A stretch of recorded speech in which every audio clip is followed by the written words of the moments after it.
I'm Roman Yossi of the Nashville Predators. I'm Dante Fabro of the Nashville Predators. This is Philip Forsberg of the Nashville Predators. I'm Colton Sissons of the Nashville Predators. I'm Eustace Aros of the Nashville Predators. You're listening to the Renegades of Puck with Crazy Charlie. Welcome to the bunker. Welcome to the Renegades of Puck podcast. I'm your host and captain, Crazy Charlie Saunier. And before we get to the No Half Step in Hockey coverage, first, let me direct you to our home website, renegadesofpuck.com. Once you go to renegadesofpuck.com, you'll learn everything you need to know about the show. Once you're good and educated about the show, just click on that merchandise tab. Take you straight to our classic logo t-shirt, our Pride logo t-shirt, all of our different special event t-shirts, and everything you've come to expect from the Renegades of Puck. All of those gimmicks are still available in our online store, whether that is socks, throw pillows, wall art, bed sets. It makes no difference to the Renegades of Puck. After all, we've sold out so that you can buy in. Social media is of critical importance to this independent hockey operation, so here's how you can jump in the trenches with the Renegades of Puck. Please check us out on X or Threads, or perhaps on Facebook, Instagram, maybe even TikTok. Anywhere you choose, it will go a long way to helping the Renegades of Puck. It doesn't take you but a second, and it doesn't cost you a single thing to help us out on social media, so please, if you can, support us over there. Most importantly, right now, we need everybody to focus your attention and efforts on our YouTube channel. We are so thankful for our newest subscribers, and we need more of you. Please jump in the trenches on YouTube. If you haven't already subscribed to the channel, please do so now. If you could please share the link, spread it around, pass it to another Renegade. Let them know about the show, especially as we're hitting playoff time right now. Critical importance to me and to the operation that we get that YouTube page bolstered quite a bit with more Renegades of Pucks. That's what we're going to talk about as far as the podcast and where you can find it for the next couple of episodes, because we really need to put in a drive to bolster that YouTube channel. So I will stop talking about it once we start seeing those numbers picking back up. It is of critical importance to the future of this show that we make that happen. Venmo, that's how you can support the show. So please go to Venmo, search Renegades of Puck, scan the QR code that's currently on your screen. Every dollar goes a long way to helping the Renegades of Puck, and every single penny of those dollars goes directly to this operation. We have built everything because of generous Renegades just like you watching right now, and we are so appreciative of that. Thank you. Stick taps, love, and respect from me to each and every one of you for helping us out along the way. We could not do it without your support. So support your local Renegade today. Scan that QR code that is currently on the screen. Now listen, I know it's time for the No Half Step in Hockey coverage, so let me deliver the goods. It's time for operation number 899. That is right. It is time for show number 899. And at this moment in hockey history, the Nashville Predators currently find themselves in fourth place in the Central Division after 77 games skated. They have a record of 44, 29, and 4, 92 points. Has the Nashville Predators 8 points out of an automatic qualifying playoff spot of third place, and likely too far out of reach to accomplish gaining that position, but they are 7 points ahead of the closest team behind them, and that will come into effect here when I update you on the wild card race. So the Predators currently in fourth place and currently in a playoff position with 5 games remaining on the season. The Preds have a record of 22, 13, and 3 on the road. They've scored 250 goals in the season. They have given up 233. That's goal differential of plus 17. Now, let's update you on the Central Division standings. And yes, we have 3 teams clinched and 2 teams eliminated. 3 teams still to be determined. The Dallas Stars are currently in first place. They've skated in 77 games. They have 48 wins, 20 losses, and 9 overtime losses for 105 points. They lead the division by 3 points over the Colorado Avalanche, who've also skated in 77 games. The Jets have also skated in 77, and they have 100 points. So 5 points separates first place from third place. Not as tight as it's been, but it has tightened up a little bit over the weekend. Then you'll find the Nashville Predators at fourth place with 92 points, the first team on the outside of the automatic qualifying spots, looking on the inside. And then you'll find the St. Louis Blues still alive on the season, 85 points, 7 points behind Nashville. The Minnesota Wild have not yet been eliminated, but they are at 11 points back of Nashville and 81 total points on the season. The Arizona Coyotes, Chicago Blackhawks have been eliminated, 69 and 51 points respectively. Now, the wild card race, which is what is the most important thing for the Nashville Predators at this moment in time. The Vegas Golden Knights now occupy the number 1 wild card slot with 92 points. That number sounds familiar, doesn't it? It's because it's the same number of points that the Nashville Predators have, but due to tiebreakers and games played, the Predators find themselves currently in the 2nd wild card spot. So the LA Kings have ascended out of the wild card race and into the Pacific top 3, and the Vegas Golden Knights have been displaced down into the wild card race again. On the outside, looking in, St. Louis, Minnesota. St. Louis, the only team realistically still alive, and it is a long shot for them at 85 points. They are 7 points back of the Nashville Predators, and there is virtually any scenario with a Predators victory and or a St. Louis loss where the Predators will clinch that wild card spot. The Minnesota Wild are not eliminated yet, but at 81 points, it is just a matter of hours until that happens. That does it for the standings update. Now, let's talk about the Nashville Predators, and I would say the week ahead, but it is truly just the remaining schedule ahead. This is it. The regular season is coming towards its conclusion. Tuesday, after this game in New Jersey, the Predators will be back home against the Winnipeg Jets on Friday, so the Predators will actually have 2 days off in a row. Friday, they'll be at Chicago. Saturday, at home to take on the Columbus Blue Jackets, so another back-to-back before the end of the season. That Columbus game is the last home game of the regular season, so a Saturday night in Nashville will be your last chance to see the Preds in the regular season, at least, on the home rink. And Monday, they close the season in Pittsburgh against the Penguins. Preds' next game, which is taking place in just a matter of hours, will be against the New Jersey Devils back-to-back, coming off the island, headed over to Newark, taking the bus. The Nashville Predators will now close out the regular season series against the New Jersey Devils. They met one time previous. It was back on February 13th when the Devils scored a 4-2 victory at Bridgestone Arena. UC Saros took the loss. His stat line was 43 out of 46. Tommy Novak and O'Reilly had a goal in that game each. The captain, Roman Josi, had 2 assists in that game. Dawes got the victory for the New Jersey Devils, 30 out of 32. He sure got 2 goals for New Jersey. Hughes and Meyer also picked up goals for the New Jersey Devils. So it's the second of 2 regular season meetings between these 2 teams. Right now, the Devils are on the outside. They are not yet eliminated, but they are essentially at that moment in time 37, 36, and 4 on the season. 78 points, has them 7th in the Metropolitan Division in a big jumble right there amongst the wild card teams. But again, a lot of eliminations are going to come before the end of the weekend. 17, 19, and 2 on home ice, 253, 265, goal differential of -12. In their most recent stretch of 5, it was on the 26th of March. They took a 6-3 win at Toronto against the Maple Leafs on the 29th of March, a 5-2 loss at Buffalo on the 2nd of April, a 6-3 loss versus the Pittsburgh Penguins. On the 3rd of April, it was a 4-3 loss at the New York Rangers, and on the 6th of April, their most recent game was a 4-3 win at the Ottawa Senators. It was Allen who got the start and got the victory. His stat line was 25 out of 28. The NHL rankings and the numbers between these 2 teams. It is the Devils with the better metric in the goals for category, 3.29 per game. That is a nice big number. 10th overall in the league. The Nashville Predators are 3.22, not too far behind.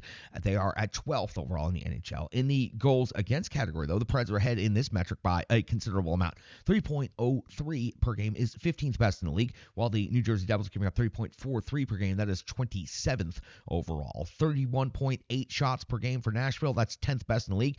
The Devils are generating 31.3 shots on net per game. That's 13th best in the NHL. In the shots against category, Devils ahead in this metric, giving up 30 per game. That's 18th. The Preds giving up 30.6. That is 20th overall. When it comes to the special teams metrics, the Devils are in the positive side on both of these particular matchups, and it is the power play for the Devils at 21.9% conversion rate, 14th overall in the league, 51 conversions on 233 opportunities. The Nashville Predators converting at 20.5%. That's 19th best in the league, 52 conversions on 254 opportunities. On the penalty kill, the Devils also ahead in this metric, and by quite a bit. 80.4% is their kill rate. 13th overall is their NHL ranking, and they have given up 45 power play goals on the season. The Nashville Predators kill rate is at 76.8%. That's 24th overall in the NHL, 11 slots behind the Devils, 54 power play goals against. That is a massive, massive number. When it comes to the individual statistics and the top 5 scorers for each team in the anticipated goaltending matchup, that's the next portion of this preview.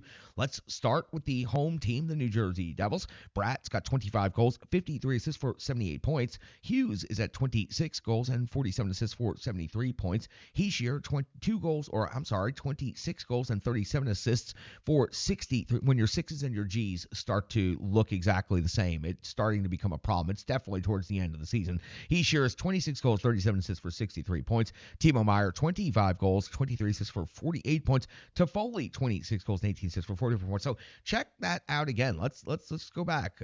25, 26, 26, 25, 26. The top 5 scorers for the New Jersey Devils. That is their goal total for the season. That is a pretty remarkable consistency and a lot of dangerous assets and options for this New Jersey Devils team. And of course, going back to the matchup on the 13th of February, Hischier had 2 of his 26 goals against the Nashville Predators, and Hughes and Meier had 1 of their goals against the Nashville Predators. Over on the Nashville Predators side of things, it's Philip Forsberg leading the way with 43 goals in the season. It's tied for the all-time franchise record in a single season, plus 44 assists. That equals out to 87 points. It's the best season by a forward in franchise history by points, and it is the second best season by a Nashville Predator, period, in franchise history. 96 would be the all-time lead of Roman Josi. And Roman Josi on the season, 20 goals and 57 assists for 77 points. Gus Nyquist is at 22 goals, 49 assists, and 71 points on the season. Ryan O'Reilly, 25 and 38 for 63. Tommy Novak's at 15 goals, 25 assists for 40 points on the season. UC Saros, we know, will get the start because Kevin Lankinen got the start in Long Island in the first of back-to-back. So UC Saros will get the start. 33, 23, and 4 is his record. 908 is the save percentage. 2.82 is his goals against average. 3 shutouts. And in his last game, highly impressive stuff against the St. Louis Blues. Allen for the New Jersey Devils has been a great acquisition. He's 5 and 4 for New Jersey with a 908 save percentage and a 2.91 goals against average. The Nashville Predators have an opportunity to clinch their playoff spot in Newark, New Jersey later on tonight, and it would be good of them to go ahead and get that done. After all, they have lost 4 of their last 5 games, and they are now out of the wildcard spot that they had been in for quite some time. Plenty of comfort in the bubble that they have between points that they have and the St. Louis Blues chasing them, 7 with just 5 games to go. So the Predators are still well in control of their own destiny, but now they are suddenly in a battle to determine which wild card spot they may end up in. And right now, the difference would be a 7-game series versus the Vancouver Canucks or a 7-game series versus the Dallas Stars. That's going to be the difference between wild card 1 and wild card 2. That's got you all set up for the Preds at the Devils. Preds back home on Tuesday night. But first, they need to deal with the Devils, get themselves clinched, and then come on home and see if they can do any damage against the Winnipeg Jets. Let's go back and see what happened to the first of these back-to-backs. It's the Rebirth Sports full game recap, and it's going to be talking about the New York Islanders. It's coming up next right here on the Renegades of Puck podcast. Hockey players are as unique as the game itself, and your uniform should be tailored to fit you. Rebirth Sports is your sports apparel tailor. From shells, bags, warm-ups, hats, hoodies, branding, and more, let Rebirth Sports be your custom hockey tailor. And don't forget to tell them they do more than just hockey. Rebirth Sports on Facebook, Twitter, and Instagram. Rebirth Sport, a match made in hockey. It's now time for the Rebirth Sports full game recap. We go all the way back to April 6th of the year 2024 when the Nashville Predators were out on Long Island to face off against the Islanders. Head coach Andrew Brunette deployed his lines and defensive pairings in the following way: Forsberg, O'Reilly, and Nyquist, Zucker, Sissons, Beauvillier, Jankowski, Novak, Evangelista, Smith, McCarron, and Sherwood, McDonough and Josi, Luzon and Carrier, Stastny and Shen.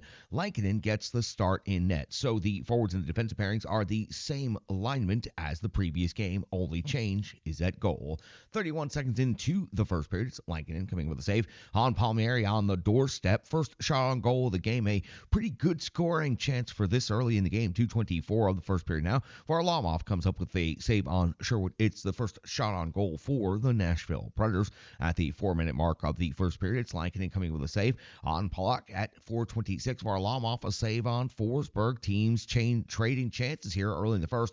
4:40 Lankinen Lankinen a save on Barzal for 5:25 in the first period. Lankinen comes up with a save on Holmstrom at the 6:32 mark of the first period. It's Varlamov coming up with a save on McDonough, and then at 9:37, Varlamov another save on Luzon, this time a deflection just past the halfway point of the first period at the 12:20 mark now of the first. It's Varlamov coming with a save on Smith. So the Nashville Predators doing a good job here in the middle portion of the first period, generating some good scoring chances. We found the 14:20 spot in the first period, and Lankinen coming with a save on Cizikas, plus the follow-up by Horvat. A really great save sequence here by Kevin Lankinen. 16:04 of the first period. It's Varlamov coming with a save on Luke Evangelista at the 17:11 mark of the first period. It's Lankinen coming with a save on Bo Horvat. 18:27, Varlamov a save on McCarron. And then at 18:46, another save, this time on Luke Evangelista, plus his rebound follow-up attempt. Another a great save sequence here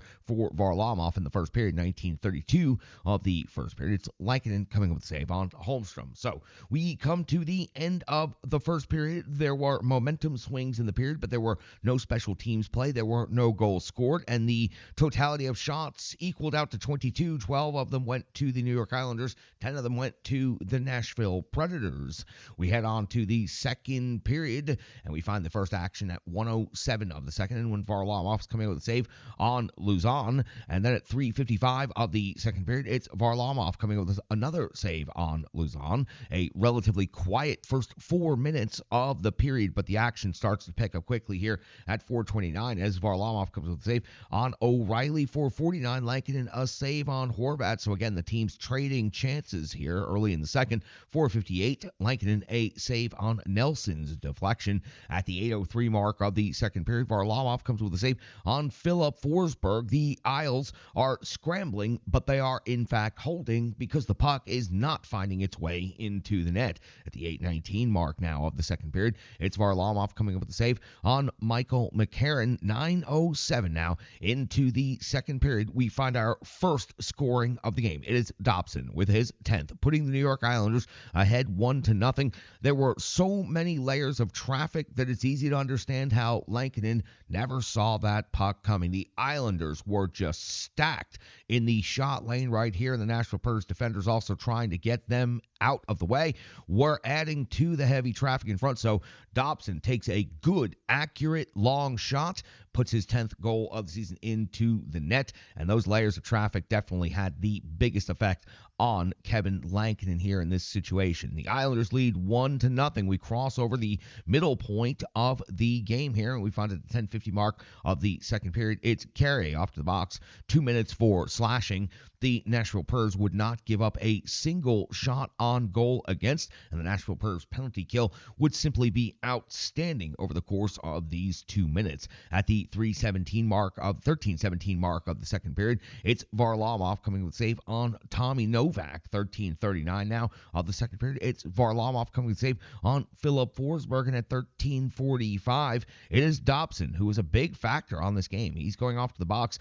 2 minutes for tripping. This is going to put the Nashville Predators on the power play, and this is in fact going to be the first opportunity of the game, only the second penalty called of the entire game. Varlamov comes up with a save on Beauvillier, and you know Beauvillier really wanted to make this happen back at his old home rink, now visitor player, and it was the end of the power play for the Nashville Predators with only that one scoring chance. At the 16:12 mark of the second period, it's Varlamov coming with a save on Cole Smith's deflection at close range. We go to the 18-minute mark now of the second period, where we find Kevin Lankinen coming with a save on Holmstrom. 18:35 sees Varlamov make a save on Zucker, and at the 19:46 mark, just as we're approaching the end of the second period, Varlamov makes one more save on Luzon. So the Nashville Predators go to 22 shots on goal total. So we have a reversal of shots on goal from the first period. The Predators had 10 in the first, then 12 in the second for a total of 22. The Islanders had 12 in the first period and only 8 in the second period for a game total of 20. We flip over to the backside of the sheet, and we go to the third period of this game. Nashville Predators down by 1. 24 seconds into the third period, Lankinen comes over the save on Palmieri.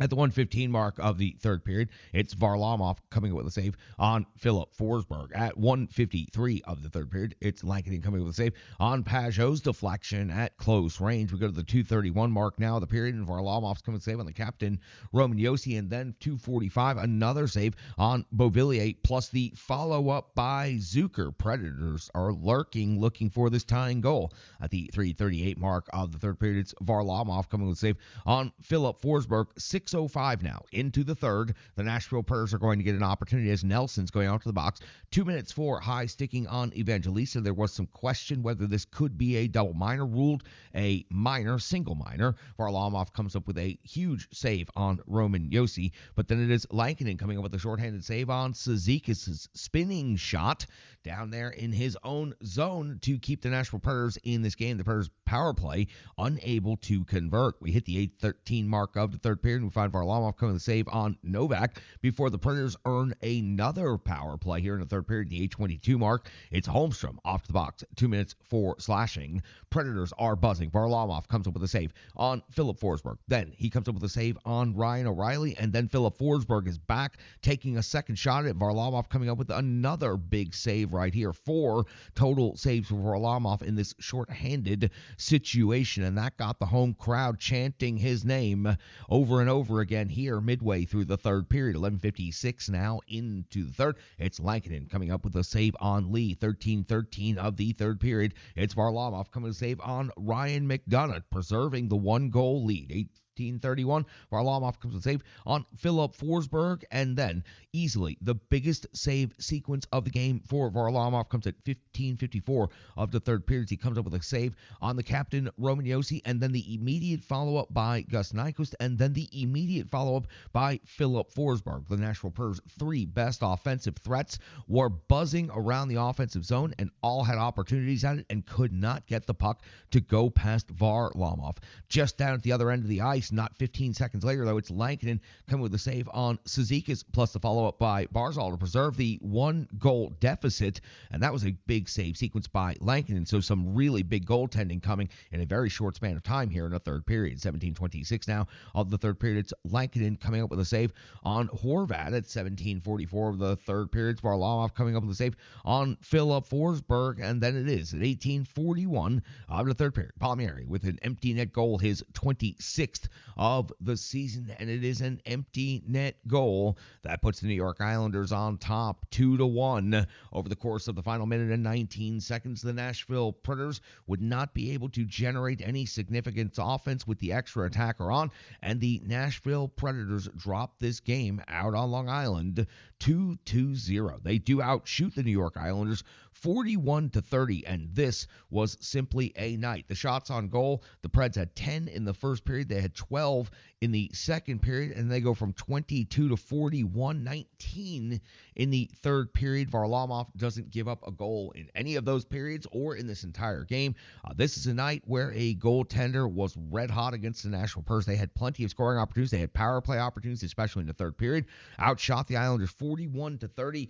Varlamov, incredible in this game. He was a wall, and he was dominant, and he defeated the Nashville Predators in this one with a 41 save shutout. Kevin Lankinen played a good game. Gave up 1 goal on a shot that he couldn't see. It's a tough loss to take out there. New York Islanders, a desperate team fighting for their playoff lives. The Nashville Predators a little bit more comfortable, but you can't drop too many more like that. So the Nashville Predators fall to the New York Islanders 2-0. That's going to do it for the Rebirth Sports full game recap. We've got so much more coming up. We've got analysis, we've got box score and opinions, all of that stuff. That's coming up right here next on the Renegades of Puck podcast. Hello. I'm Tracy, owner-operator of Strong Style Fitness. And that's me and my training assistant, Rizzo. And we are here to bring you fitness that meets you where you are by offering circuit classes, bar-inspired classes, Tabata workouts, boot camps, guided stretching, and more, all taught by a certified personal trainer, me. To learn more, go to our website, strongstylefit.com. Subscribe on YouTube at Strong Style Fitness. Follow on social media at Strong Style Fit. But most importantly, let's get you moving. It doesn't matter if it's your first workout or you've been doing it for years. Strong Style Fitness has the workout that meets you on your journey and helps you along the path to a happier, healthier life. I understand where you've been, what you were going through, and where you were going, and I want to take you there. We'll see you on the mat. Mwah. Welcome back in Renegades of Puck podcast. We sure do appreciate your viewership, and we appreciate each and every one of you. Thank you so much for tuning into the show. It's been a long season, but we are just about to the playoffs in the most unexpected fashion. Even with the Nashville Predators dropping this game, they are on the precipice of clinching a playoff spot, and that is something, honestly, nobody predicted going into this season. Let's buzz through some analysis. Look, the Preds got shut out, and when the team gets shut out, there's not a whole lot to talk about, but a couple of points I want to talk about, and I'll keep it quick and short because it's a back-to-back. We need to get out of here. We need to get everybody ready for the game on Sunday night. Lankinen, 28 out of 29 in this game. He gave up a goal. You know what? He never even saw that shot, never even saw that puck. It was a solid effort and a tough loss for a backup goaltender that's put up double-digit wins this season and honestly has had a very impressive professional season as a backup goaltender. Opened up a lot of eyes around the league, I think, this season. That was a tremendous effort last night in this game. 28 out of 29, and the only goal against was through just layers and layers of traffic. Forsberg had 10 shots on goal in this game, also skated 20-46 in total time on ice, but you know what? It was Varlamov that won that battle. Philip Forsberg tried just about everything: close, medium, long range, wraparounds, trick shots. He tried just about everything he could. He had another 5 missed shots in this game, so he had at least 15 shot attempts right here. God knows how many of his shots were also blocked because the Islanders were just insane with their shot blocking in this game, but Philip Forsberg could not win the battle against Varlamov in this game, and for the leading scorer of the Nashville Predators, it's indicative. Varlamov not only shut him down, but then he shut down everybody else who followed right behind him. Luzon, 4 shots on goal in this game from the blue line, also 2 block shots and 4 hits, seeming to be back to his normal self and healthy. 1904 in total time on ice. Got to go a little bit extra ways now to get that all-time hits record, but he's got a couple of teams coming up that I think he can ramp up the physical play against, including this New Jersey Devils team. I don't see any reason why that game isn't going to be physical, but Luzon, 4 shots on goal, 2 block shots, and 4 hits. Thought he should get some mention since he was out injured recently, seeming to come back into his normal form. The power play, back in another dip right here. The power play, of course, was a total letdown against the Bruins. Came back and was strong, and one of the main reasons the Predators beat the St. Louis Blues, and now against the New York Islanders, 0 for 3 in this game. They did have 6 shots on goal, and one of the power plays was a little bit insanely intense pressure. Varlamov, though, just answered the whole thing. They had 2 chances in the third period, but they were unable to convert, and that is the reason the Nashville Predators were unable to come back from down 1 on the road. Disappointing, but the special teams could not come through for the Predators. It's something we've talked about exhaustively just a couple of games ago, so no reason to go into it in that much detail again, but the Preds power play definitely did not help them in this one. And it did not help the Nashville Predators. Varlamov having, I don't know if it was his best game of the season overall, but 41 saves is got to be up there near the tops for him this season. A 41 save shutout. He was incredible.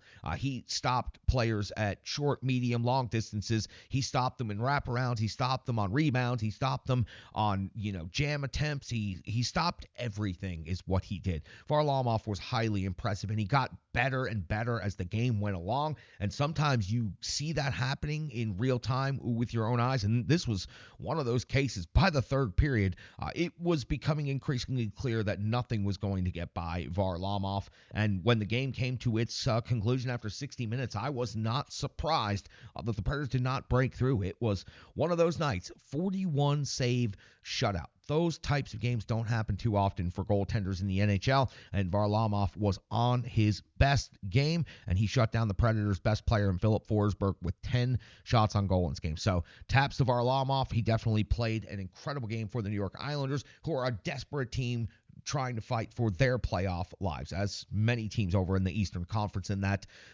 wild card race are doing. That's going to do it for the analysis. Let's hear from our good friend Stripe Digital, and let's buzz through the box score, close this thing out, and get ready for the Devils game, a clinching scenario on a Sunday night in Newark, New Jersey. We'll talk about it coming up next right here on the Renegades of Puck podcast. The digital environment can be quite intimidating, time-consuming, and cumbersome, especially with all those other areas that need attention at your business, and that's why Stripe Digital Solutions is here to help. I know, because that's exactly what Stripe Digital Solutions did for me and the Renegades of Puck. From designing my home website and helping me create my merchandise to special event posters, brand building, and social media management. But it's not just that, it's so much more. Stripe Digital Solutions has helped me every step of the way. From startup to full-time operation, Stripe Digital Solutions has been there to assist and advise every single step of the journey. In today's fast-paced world, the path to success is having a strong digital partner, and nobody is better in the trenches than Brandy and Stripe Digital Solutions. Get the solution before it's even a problem with Stripe Digital Solutions.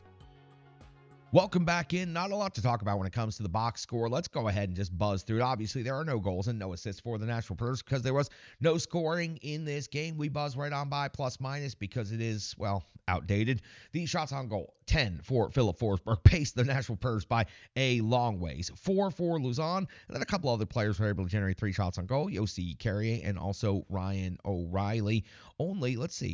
Only one forward with 0 shots on goal for the Predators. That was Jankowski. So out of the 41 shots on goal, almost every single player on the roster had a crack at the net. When it comes to block shots, it was Shen leading the way with 3, and then Luzon had 2. When it comes to hits, it was Luzon leading the way with 4, but again, falling off the pace just a little bit. And also interesting, he was in the game last night with Clutterbuck, who is famous for being a part of that particular category.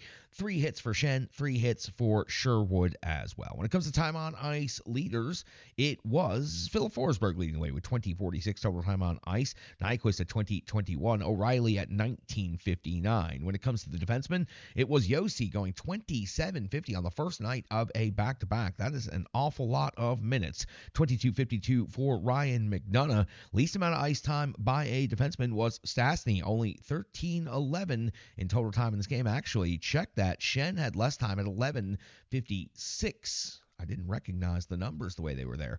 When it comes to the power play, the Predators were 0 for 3. Another flame out on the power play. Power play time on ice leaders, though. Philip Forsberg, 4:12.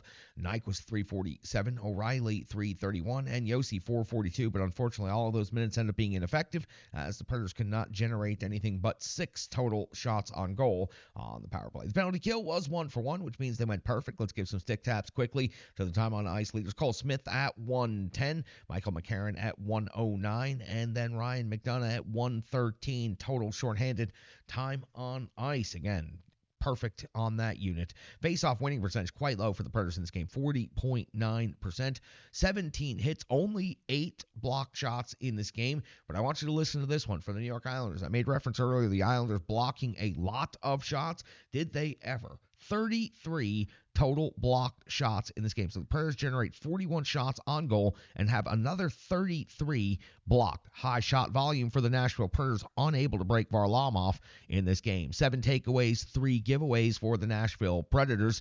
To wrap up this stats category, Kevin Lankinen, 28 out of 29, 1 goal against, a 9.66 save percentage, 26 even strength saves, no power play saves, 2 shorthanded saves against. That's going to do it for the box score. Let's just go ahead and talk about the close on this one. It's a back-to-back.